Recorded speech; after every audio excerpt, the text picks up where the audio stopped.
आदाब। मैं फ्रैंक राउजन परेरा हाजिर हूं दुनिया भर की सोशो पॉलिटिकल, स्ट्रेटेजिक और इकोनॉमिक इश्यूज पर खास प्रोग्राम लेकर। दुनिया मेरी आगे। हमारे इस खास प्रोग्राम में आज बात करेंगे प्राइम मिनिस्टर के अमेरिकी स्टेट विजिट के बारे में। जी हां, अमेरिकी व्हाइट हाउस ने 10 मई को ही जारी अपने एक स्टेटमेंट में ऐलान किया था कि अमेरिकी प्रेसिडेंट जो बाइडेन और फर्स्ट लेडी जिल बाइडेन ने रिपब्लिक ऑफ इंडिया के प्राइम मिनिस्टर नरेंद्र मोदी को अमेरिका के स्टेट विजिट पर इनवाइट किया है और 22 जून को दोनों स्टेट हेड प्राइम मिनिस्टर की स्टेट डिनर की मेजबानी करेंगे। व्हाइट हाउस से जारी बयान में यह भी कहा गया है कि भारत के प्राइम मिनिस्टर की यह विजिट दोनों कंट्रीज के बीच warm bonds, family and friendship और इंडिया यूएस साझेदारी का गवाह बनने वाला है। यह विजिट एक free, open, prosperous and secure Indo Pacific के लिए दोनों कंट्रीज के शेयर्ड कमिटमेंट और डिफेंस, क्लीन एनर्जी और स्पेस में स्ट्रेटेजिक टेक्नोलॉजी पार्टनरशिप को मजबूत करने वाला साबित होगी। यही वजह है कि आज पूरी दुनिया की निगाहें हमारे प्राइम मिनिस्टर के अमेरिकी स्टेट विजिट पर टिकी हैं और हर कोई यही जानना और समझना चाह रहा है कि आज की ताजी या तेजी से बढ़ता हुआ दुनिया में भारत के प्राइम मिनिस्टर की अमेरिकी स्टेट विजिट के क्या मायने हैं। इसी पर बात करने के लिए हमारे साथ स्टूडियो में मौजूद हैं 3 खास मेहमान। Former diplomat ambassador Ashok Sajjanhar, Savitri Bhai Phule Pune university में department of defence and strategic studies के प्रोफेसर एमिरेटस डॉक्टर शेषाद्री और जेएनयू के स्कूल ऑफ इंटरनेशनल स्टडीज में प्रोफेसर अरविंद कुमार। तीनों मेहमानों को स्वागत है हमारे इस खास प्रोग्राम में। विश्व भर में भारत का जो स्टैचर जो है वो बढ़ता हुआ नजर आ रहा है और पिछले 7-8 सालों से हम लगातार देख रहे हैं कि भारत का जो स्टैचर जो है वर्ल्ड स्टेज पे काफ़ी बढ़ चुका है। और ये तो है ही कि prime minister Narendra Modi state visit पर यूएस में हैं और ये बड़ी चीज़ है भारत के लिए और भारत की डायस्पोरा के लिए भी। यूएस में काफ़ी बड़ी डायस्पोरा या प्रवासी अब भारतीय जिनको कहा जाता है वो काफ़ी बड़े नंबर्स में हैं वहाँ पे यूएस में। और इसी बात को हम आगे बढ़ाते हैं प्रोफेसर के साथ। प्रोफेसर, इंडियन डायस्पोरा की बात करें तो काफ़ी पॉलिटिकली स्ट्रॉन्ग रहा है, काफ़ी सारी डिसीजंस उन्होंने लिया है भारत को लेके, काफ़ी और रेमिटेंसेस वगैरह एक्सेट्रा एक्सेट्रा बहुत सारी चीज़ें जो हैं जो करते हैं। तो भारतीय प्रवासी के बारे में आप क्या कहना चाहते हैं? भारतीय प्रवासी का एक भूमिका रहा है, लेकिन यह भूमिका जैसे मैं उसको देखता हूँ बहुत ही सीमित भूमिका है। इनका भूमिका है कैसे वहाँ इन्फ्लुएंस करते हैं की पॉलिसी मेकर्स को इंडिया के बारे में, कैसे ये एक इम्पॉर्टेंट रोल प्ले करते हैं to consolidate India's position in the US system. ये सब किए हैं, लेकिन द टाइप ऑफ थिंग जो भी भारत को जो अपेक्षा है इस प्रवासी से, वो अभी तक वो अपेक्षा पूरा नहीं हुआ है। भारत को चाहिए ये जो हमारे प्रवासी लोग हैं वो कैसे इंडिया के मेक इन इंडिया को स्ट्रॉन्ग करें, वो कैसे यहाँ इन्वेस्टमेंट लाएं, इन्वेस्टमेंट बढ़ाएं। तो मेरा जो अभी फॉरेन डायरेक्ट इन्वेस्टमेंट है वो भी बहुत ही सीमित है और भारत की जो अपेक्षा है कि वो एक तरह का एक ऐसा वॉल्यूम आए जिससे कि इंडिया का जो सपना है मेक इन इंडिया का वो फुलफिल हो जाए। तो अभी जो है वो एक प्रवासी से जो भारत की अपेक्षा है वो बहुत ही लिमिटेड है। लेकिन यस, वहाँ जो प्रवासी जो रोल प्ले कर रहे हैं, अभी देखिएगा अगर प्रेसिडेंट बाइडेन का ही अगर एडमिनिस्ट्रेशन देखिएगा तो वहाँ काफ़ी भारतीय प्रवासी के लोग उस एडमिनिस्ट्रेशन में घुसे हुए हैं। किसी कोई छोटे पोजीशन पर हैं, कोई मीडियम पोजीशन पर हैं, लेकिन जो एक भारत के प्रति जो उनका डिसीजन होता है उसमें अभी भी लार्जर जो इन्फ्लुएंस है वहाँ के लोकल लोगों का है, भारतीय प्रवासी का उसमें रोल नहीं है। मैं इसमें एक एग्जांपल देना चाहता हूँ, वो जो है टेक्नोलॉजी के बारे में है। टेक्नोलॉजी जो है दैट इज़ द की। जो अभी हमारे माननीय प्रधानमंत्री वहाँ जा रहे हैं, ये भी सोच के जा रहे हैं कि कैसे इंडिया का डिफेंस इंडस्ट्रियल सेंटर्स जो है कैसे वो ग्रो करे, कैसे भारत जो है अमेरिका के साथ काम करके ऐसा रिसर्च में साथ रहे जो कि भारत का जो नॉलेज सिस्टम है, भारत का जो इनोवेटिव टेक्नोलॉजीज है, और द यूएस एज आप सब लोग जानते ही हैं कि यूएस जो है वो पायनियर है हर टेक्नोलॉजी का, तो कैसे यूएस उसको शेयर करेगा? तो प्रवासी जब तक उसको इन्फ्लुएंस नहीं कर पाएगा कि जो यूएस है वो अपना फंडामेंटल रिसर्च शेयर करने लगे इंडिया के साथ, तब तक मेरा जो डिफेंस इंडस्ट्रियल जो मेरा जो प्रमोशन है वो मेरा नहीं होगा। भारत का जो सपना है कि कैसे भारत एक लीडिंग प्लेयर के रूप में उभरेगा टेक्नोलॉजी के क्षेत्र में, वो मेरा नहीं, वो सपना पूरा नहीं होगा। तो इसलिए प्रधानमंत्री जो वहाँ जा रहे हैं वो स्ट्रेटजिक टेक्नोलॉजी कॉपरेशन पे बात होगी, वहाँ पे अब जैसा कि कहा गया क्लीन टेक्नोलॉजी के बारे में बात होगी। कहा कि विश्व की समस्याएं जो हैं जटिल हैं, और जितनी समस्याएं विश्व की हैं वो समस्याएं जो है भारत का भी समस्या है और अमेरिका का भी समस्या है। जैसे क्लाइमेट चेंज हो गया, तो क्लाइमेट चेंज का जो अभी है कैसे इसी बात पे प्रोफेसर मेरा एक छोटा सा सवाल है। अगर पिछले सालों में देखा जाए तो अमेरिका उतना ओपन नहीं था इस टेक्नोलॉजी को शेयर करने में, लेकिन हाल के समय में क्या बदलाव आया है? बहुत अच्छा सवाल आपने पूछा है, और डॉक्टर चारी ऑलरेडी बोल चुके हैं कि इस बार जो है भारत अपेक्षा करके वहाँ नहीं जा रहा है, इस बार अमेरिका को अपेक्षा है भारत से। और भारत जो एक भूमिका अपना जो रोल प्ले कर रहा है पूरे विश्व में, उस रोल को अमेरिका बहुत अच्छा तरह समझ रहा है। That now India basically is going to be very strong partner of the United states.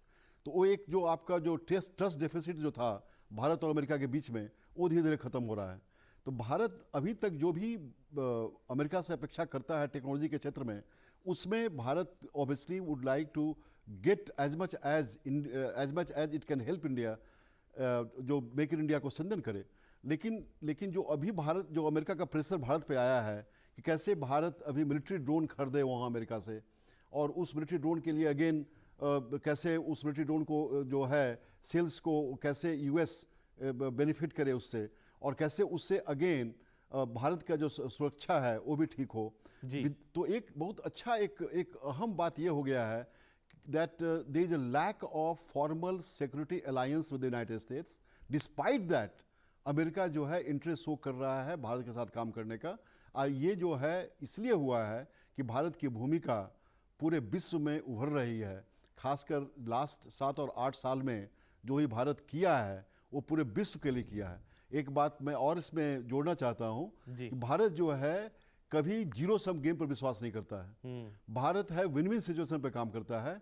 उसमें भारत ये देखेगा कि कैसे भारत और अमेरिका का जो संबंध है इससे दोनों को कैसे फायदा हो, कैसे ये जो विश्व की समस्याएं हैं उसको कैसे ये समस्याओं का हल करे, और इस समस्या को हल करने में दोनों की जो फ्रेंडशिप है वो और कैसे आगे बढ़े। भारत कभी एलाय नहीं बन सकता है अमेरिका का, भारत हमेशा अमेरिका का दोस्त ही रहेगा। और ये दोस्त और एलाय का जो डिबेट है, फ्रेंड वर्सेस एलाय, एक नया तरह का डिबेट जो उभर के आया है अभी, ये पूरे विश्व देख रहा है कि कैसे भारत उसको मैनेज कर रहा है। बिल्कुल बिल्कुल। मैनेजमेंट के बारे में और चर्चा करेंगे थोड़ी ही देर में, क्योंकि रूस के बारे में तो चर्चा करना ही पड़ेगा हमें। लेकिन एम्बेसडर साहब, मैं आपके पास दोबारा आना चाहता हूं, क्योंकि दोनों जो गेस्ट्स हैं आपके साथी जो हैं बैठे हुए हैं, दोनों ने ट्रस्ट डेफिसिट के बारे में टिप्पणी की है, तो आप इस पे क्या कहना चाहते हैं? देखिए, आप बिल्कुल ठीक कह रहे हैं। जो यहाँ पर अभी भी कुछ ऐसी मानना है जो भारत अमेरिका के ऊपर पूरी तरीके से विश्वास नहीं कर सकता है, और सबके जहन में वही बात है 1971 के समय में जब भारत और पाकिस्तान का युद्ध हो रहा था बांग्लादेश की आज़ादी के लिए। तो तब वहाँ पर यूएसएस एंटरप्राइज 7th फ्लीट के बे ऑफ बंगाल में वो आ गए थे एज भारत के को इंटिमिडेट करने के लिए, जो आप पाकिस्तान के ऊपर, और उस समय जो पूरी पाकिस्तान था, ईस्ट पाकिस्तान, उसके ऊपर हमला नहीं करिए। परंतु उससे पहले भारत ने 8 अगस्त 1971 को सोवियत संघ के साथ एक संधि कर ली थी, और भारत ने अपना जो युद्ध था पाकिस्तान के साथ उसको आगे बढ़ाए रखा। तो सबके जहन में ये बात है, जो अमेरिका भारत का जब मौका आएगा तो भारत का साथ नहीं देगा, भारत के विरुद्ध खड़ा होगा। भारत के ऊपर जो सैंक्शंस 1998 में लगाए गए, बहुत ही कड़े सैंक्शंस लगाए गए जब भारत ने अपना पोखरान 2 टेस्ट किया। जब भारत ने पोखरान 1 किया था 1974 में, तो तब अमेरिका ने और देशों के ऊपर जो हमारे पास न्यूक्लियर फ्यूल आता था, न्यूक्लियर मटेरियल आता था, वो सब देना बंद कर दिया। तो इसीलिए लोगों के जहन में ये बात है।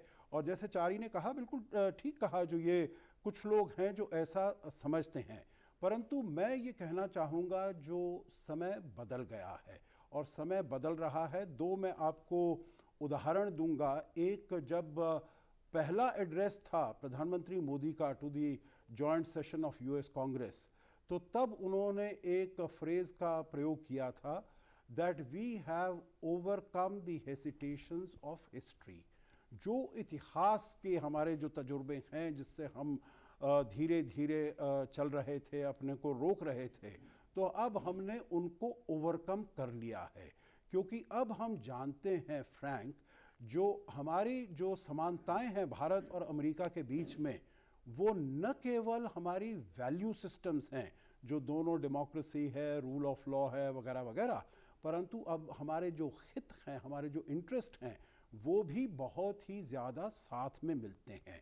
कुछ ठीक है, हमारे दोनों में मतभेद हैं, परंतु जो हमारी समानताएं हैं वो बहुत ज़्यादा हैं। और जैसे अभी चारी ने कहा, प्रोफेसर अरविंद कुमार ने कहा, दोनों ने कहा, जो चीन एक बहुत बड़ा मुद्दा उभर कर आया है भारत के सामने, अमेरिका के सामने, विश्व के सामने, तो इसीलिए एक ये जो हित है हमारे सामने आता है। मैं दूसरा उदाहरण फ्रैंक आपको ये देना चाहूँगा, जो जब पिछले साल मई 2022 में दोनों नेताओं की, प्रधानमंत्री मोदी की और राष्ट्रपति जो बाइडेन की मुलाकात हुई थी टोक्यो में on the sidelines of the quad summit, तो तब प्रधानमंत्री मोदी ने राष्ट्रपति बाइडेन को कहा था that this is a partnership of trust.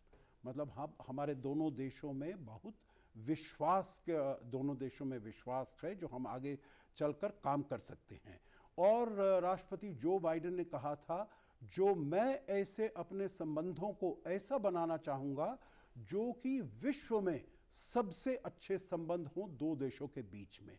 तो मैं समझता हूँ पिछले, चाहे हम 1 साल में, 2 साल में देखें, जब से राष्ट्रपति जो बाइडेन आए हैं, जितने भी इनिशिएटिव्स लिए गए हैं, जितने भी पहल की गई है, उन सब में, चाहे वो टेक्नोलॉजी ट्रांसफ़र हो, डिफेंस में हो, सेमीकंडक्टर हो, initiative for critical emerging technologies हो, सब क्षेत्र में हम दोनों ऐसे कर रहे हैं, ऐसे काम कर रहे हैं, जो कि जैसा अमेरिका ने कहा है, जो भारत को वो एक महाशक्ति के रूप में देखना चाहता है, और दोनों देश उसकी तरफ काम करेंगे। जी बिल्कुल बिल्कुल। चलिए, समय कम है तो मैं क्विक कमेंट्स चाहता हूँ तीनों पैनलिस्ट से, आगे बढ़ते हैं। डॉक्टर चारी, रूस की बारे में बात करें तो यूक्रेन में युद्ध चल रहा है लगातार 16 महीनों से, और हमने देखा है कि बहुत सारे देशों ने भारत को नज करने की कोशिश किया है कि रूस से कुछ मतलब समझौता ना रखें। S-400 की बात की गई थी 2-3 साल पहले, उसके बाद जो युद्ध चल रहा है और उसके तेल व्यापार को लेके बहुत सारे डिस्कशंस हुए थे। तो इस विजिट पे क्या आप सोचते हैं कि यूएस कुछ गारंटीज मांगेगा भारत से रूस को लेके? देखिए, जहाँ तक रूस और यूक्रेन के संघर्ष की बात है, मुझे लगता नहीं है कि अमेरिका कुछ इस प्रकार की गारंटी मांगेगा क्योंकि कोई गारंटी मांगने की स्थिति में अमेरिका नहीं है। जी, एक बात ध्यान रखिए, हमने बार बार कहा है, भारत के प्रधानमंत्री ने यहाँ तक कि ज़ेलेंस्की और पुतिन दोनों से बात की है, फ़ोन पर बात की है, मिलकर बात की है, और भारत चाहता है कि युद्ध बंद हो। हम युद्ध नहीं चाहते हैं, और हम चाहते हैं कि दोनों एक दूसरे से बातचीत के ज़रिए जो मसला है उसको ठीक सुलझाएं। यही भारत चाहता है, और भारत ने पूरे विश्व के सामने ये विषय रखा है। भारत ही एक ऐसा देश है जिसने इन दोनों को कहा कि युद्ध को आप एक थोड़ा विराम दीजिए, और किसी ने नहीं कहा। और भारत की बात मानकर जब भारत के विद्यार्थी यूक्रेन से आने थे, तब यूक्रेन ने भी भारत को मदद किया और रूस ने भी भारत को मदद किया। मतलब इसका मतलब यह है कि दोनों देश आज भारत को सुनने के लिए तैयार हैं, और कहीं ना कहीं एक ऐसा माहौल है कि वो चाहते हैं कि भारत इसमें थोड़ा पहल अधिक ले, लेकिन कितना पहल लेना चाहिए, कितना करना चाहिए, नहीं करना चाहिए, ये राजनीति और कूटनीति का विषय है, इस पर जी। आज हम चर्चा नहीं कर सकते हैं। बिल्कुल। दूसरी बात, जहाँ तक रूस का सवाल है, हम रूस के साथ हमारा व्यापार चल रहा है। S-400 के बारे में हमने कहा कि रूस ने S-400 चीन को दिया है, और अगर चीन के साथ हमको कहीं सामरिक दृष्टि से कुछ करना होगा तो हमें वही तरीके ढूंढने पड़ेंगे जो चीन के पास है। इसीलिए अमेरिका का S-400 लेके हमें कोई उपयोग नहीं है, ये अमेरिका भी जानता है, और उन्होंने कहा कि सही है आपका कहना। जहाँ तक टेक्नोलॉजी की बात है, और हम एनर्जी वेवर हमको मिला है, और 2009 में भारत और यूएस के बीच में न्यूक्लियर पैक्ट हुआ, और इसके बाद जो जिस गति से विषय आगे बढ़ना चाहिए उतने गति से नहीं बढ़ा है। 2009 से लेकर आज हम 2023 में हैं, अब तक जो काम इन वर्षों में करना चाहिए था वो नहीं हुआ। इसीलिए मुझे ऐसा लगता है कि ऐसे विषय में, ऐसे परिस्थिति में रूस और यूक्रेन का जो मामला है वो इस विज़िट में इतने बड़े पैमाने पर नहीं आएगा, लेकिन हालांकि इस विषय को लेकर अलग अलग स्तरों पर चर्चा ज़रूर होगी। ये जॉइंट स्टेटमेंट में कहीं भी नहीं आएगा, लेकिन चर्चा होगी। उनको अपनी चिंताएं हैं, हमें अपनी चिंताएं हैं, उन चिंताओं के बारे में हम अमेरिका के साथ बातचीत ज़रूर करेंगे। बिल्कुल बिल्कुल। चलिए चर्चा को आगे बढ़ाते हैं और दिशा बदलते हैं। अभी व्यापारिक सेक्टर के बारे में बात करेंगे, ट्रेड, जिसके बारे में काफ़ी कुछ चर्चा हुए हैं हाल ही के समय में।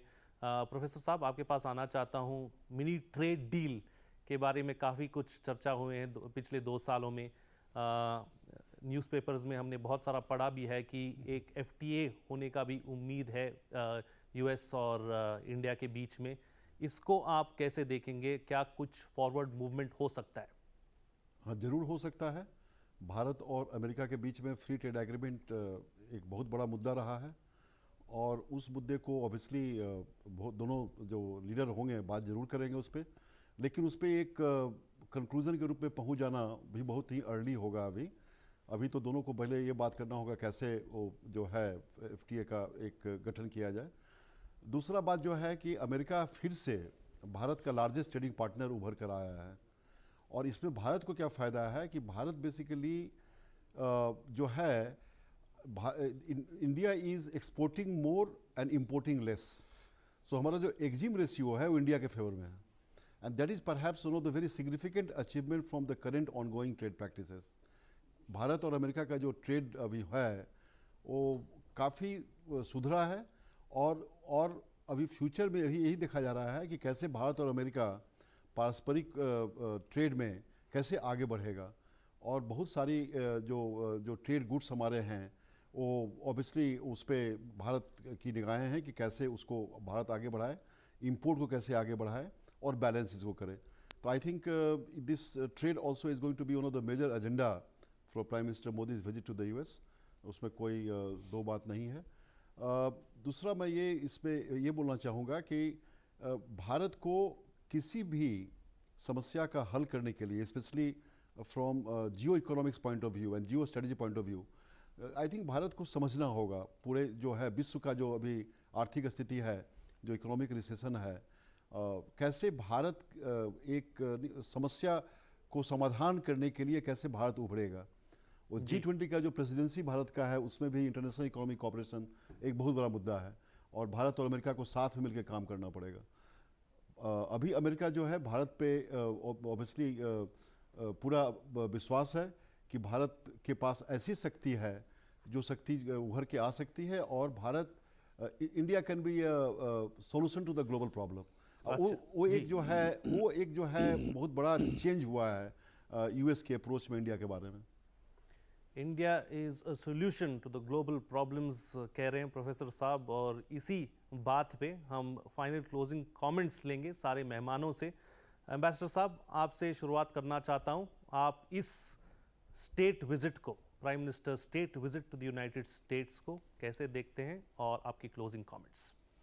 देखिए, स्टेट विजिट को जैसे मैंने शुरुआत में भी कहा, जो बहुत ही महत्वपूर्ण विजिट है, यात्रा बहुत ही महत्वपूर्ण है। दोनों देशों के रिश्ते बहुत अच्छे हैं, परंतु हम जो देख रहे हैं पूरी दुनिया में जो उथल पुथल हो रही है, जो इतना ज़्यादा चर्निंग हो रही है, चाहे जियो पॉलिटिक्स में हो, जियो इकोनॉमिक्स में हो, तो ऐसे में और जो अमेरिका की जो स्थिति है, जो पहले 1990 के दशक में या 2000 के पहले दशक में अगर हम देखें, तो वो एक पूरी दुनिया में उसका जो डोमिनेंस था वो नहीं रह गया है। तो उसको अच्छे साथियों की ज़रूरत है, और मेरे विचार से उसको भारत से ज़्यादा अच्छा साथी और कोई नहीं मिल सकता है। दोनों देशों के बीच में कैसे अपने संबंधों को बढ़ाया जाए, और ये अच्छा होगा न केवल दोनों देशों के लिए, भारत के लिए भी। मैं समझता हूँ जो सबसे ज़्यादा जो महत्व दिया जाएगा, इसमें दिया जाएगा जो भारत में कैसे टेक्नोलॉजी ट्रांसफ़र हो पाए। और टेक्नोलॉजी ट्रांसफ़र हमने देखा है अभी 10 दिन पहले यहाँ पर जो वहाँ के नेशनल सिक्योरिटी एडवाइज़र हैं जेक सलिवन, वो यहाँ पर आए थे। Initiative on critical and emerging technologies में कैसे हम दोनों देश साथ साथ काम कर सकते हैं। अभी कुछ महीने पहले जीना रायमोंडो, उनकी जो यूएस की सेक्रेटरी एनर्जी आई थी यहाँ पर, कॉमर्स आई थी, और वहाँ पर सेमीकंडक्टर कैसे यहाँ पर मैन्युफैक्चर किए जाए। तो टेक्नोलॉजी को आगे ले जाने में हमारे भी जो एनएसए हैं, अजीत डोवाल, वो जनवरी में गए थे अमेरिका। एक India US strategic trade dialogue बढ़ा है। तो ये बहुत सारी पहल की गई है, इनिशिएटिव्स किए गए हैं बेसिकली भारत में टेक्नोलॉजी को लाने के लिए। भारत की जो इकोनॉमिक कंडीशन है उसको कैसे आगे बढ़ाया जाए। और मैं समझता हूँ चाहे डिफेंस हो या और कोई क्षेत्र हो, उसमें जिसे कहा जाता है इंडस्ट्रियल टेक्नोलॉजी, इंडस्ट्रियल कोऑपरेशन, उसके ऊपर बहुत ही जोर दिया जाएगा, उसको बहुत ही महत्व दिया जाएगा। बिल्कुल बिल्कुल। डॉक्टर चारी, क्लोजिंग कमेंट्स। देखिए, क्लोजिंग रिमार्क में मैं दो बातों के बारे में कहना चाहूँगा। आज अमेरिका के सामने दो बहुत बड़े प्रश्न हैं, सवाल है। एक सवाल है आर्थिक सवाल, और दूसरा स्ट्रेटेजिक आउटरीच। आर्थिक सवाल ये है कि अमेरिका के जो 2-3 बड़े बड़े बैंक जो है वो दिवालिया हो गए। यानी अमेरिका में इतने बड़े 2 बैंकों का दिवालिया होना, और भी 6 महीने के बीच में 2 बैंक का दिवालिया होना, ये बहुत बड़ा मामला है, और अमेरिका इस विषय से चिंतित है। अब ये एक विषय है। दूसरा, अगर देखेंगे तो पश्चिमी जगत में, यूरोप से लेकर बाकी सब जगत में 13 ऐसा देश हैं जिन्होंने ऑफिशियली ये घोषणा किया है कि वी आर इन रिसेशन। 13 देशों में रिसेशन है, और धीरे धीरे अमेरिका भी इस विषय को आगे चलकर कहेगा कि we are also going through facing a recession. ऐसी स्थिति अमेरिका में भी हो सकती है। ये आर्थिक प्रश्न है। दूसरा, उनका जो स्ट्रेटेजिक आउटरीच जो पहले एक ज़माने में था, वो अगर देखा जाए तो कंपैरेटिवली कम हुआ है। देखिए, आप वेस्ट एशिया को देखिए, यहाँ जहाँ अमेरिका की बात सऊदी अरेबिया सुनता था, वही सऊदी अरेबिया आज चीन के कहने पर ईरान के साथ दोस्ती कर रहा है और हाथ मिला रहा है। आप सोचिए, सऊदी अरेबिया और ईरान एक दूसरे का हाथ मिला रहे हैं, सोच रहे हैं, कितनी बड़ी बात है। जो अमेरिका को जिस बात के बारे में ध्यान रखना चाहिए वो आज चीन कर रहा है। और अगर आप देखेंगे तो दुनिया के ऐसे अनेक देश हैं जिसमें एक समय में जब अमेरिका का जहां प्रभाव था, वहां आज चीन का प्रभाव बढ़ रहा है। ये सामरिक दृष्टि से भी अमेरिका के लिए बहुत बड़ा चिंता का विषय है। अमेरिका इस बात से चिंतित है जी। अब ऐसी स्थिति में आज अमेरिका चाहता है कि उसके साथ कोई ऐसी ताकत खड़ी रहे जो एक अच्छी ताकत भी हो, डेमोक्रेटिक भी हो। अमेरिका और भारत के बारे में कहा जाता था 2 एस्ट्रेंज्ड डेमोक्रेसीज, लेकिन आज एस्ट्रेंजमेंट नहीं है, आज दोस्ती है। और अमेरिका के जितने प्रश्न हैं उन सभी प्रश्नों में कहीं ना कहीं एक सहानुभूति से विचार करने वाला अगर कोई देश है तो वो भारत ही है।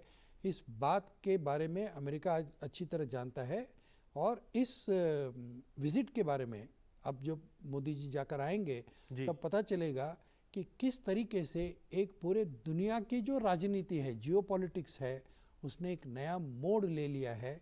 ये शायद हमें इसके बारे में विचार करना पड़ेगा। बिल्कुल बिल्कुल। चलिए प्रोफेसर साहब, अपने अंतिम विचारों के साथ शो को बंद कीजिए। इस बदलती भू राजनीति के प्रवाह में भारत और अमेरिका का संबंध जो है बहुत ही जरूरी है पूरे विश्व के लिए, और इस संबंध को आगे बढ़ाने में प्रधानमंत्री नरेंद्र मोदी जी का जो ये विजिट है बहुत ही सिग्निफिकेंट और इम्पॉर्टेंट होगा। और इसमें द टेंजिबल्स अगर देखना होगा हम लोगों को कि how the tangibles can get culminated from intangibles, वो ऑब्वियसली पता चलेगा कैसे भारत और अमेरिका अपना एक जो आइडेंटिफाइड इशूज है how they converge. So I am seeing a strategic convergence is going to happen, और भारत और अमेरिका जो है दोनों मिलकर काम करेंगे। Technology transfer is going to be again, I think it's going to happen, and not only technology transfer, technological know how the US is going to share with India. तो ये एक बहुत अहम बात होगी, कैसे भारत और अमेरिका मिलकर पूरे विश्व की समस्याओं को हल करेंगे। बहुत सारी मुद्दाएं पे बात होगी, और आर्थिक समस्या जो अभी पूरा विश्व फेस कर रहा है उस पर कैसे भारत एक समाधान के रूप में उभरेगा, यही मुझे बोलना है। जी बिल्कुल। चलिए इसी के साथ इस कार्यक्रम को समाप्त करते हैं, और सारे तीनों मेहमानों को मैं शुक्रिया अदा करना चाहता हूं। डॉक्टर चारी, एम्बेसडर सज्जनहार और प्रोफेसर अरविंद कुमार, बहुत बहुत धन्यवाद, आप हमारे साथ जुड़े रहे। चलिए हमारे इस खास पेशकश में फिलहाल इतना ही। हमारा प्रोग्राम आपको कैसा लगा इस पर आप भी अपनी राय दे सकते हैं। इसके लिए हमारी ईमेल आईडी है ddurduspecials@gmail.com, और इसी के साथ हमारी पूरी टीम को दीजिए इजाज़त। आदाब।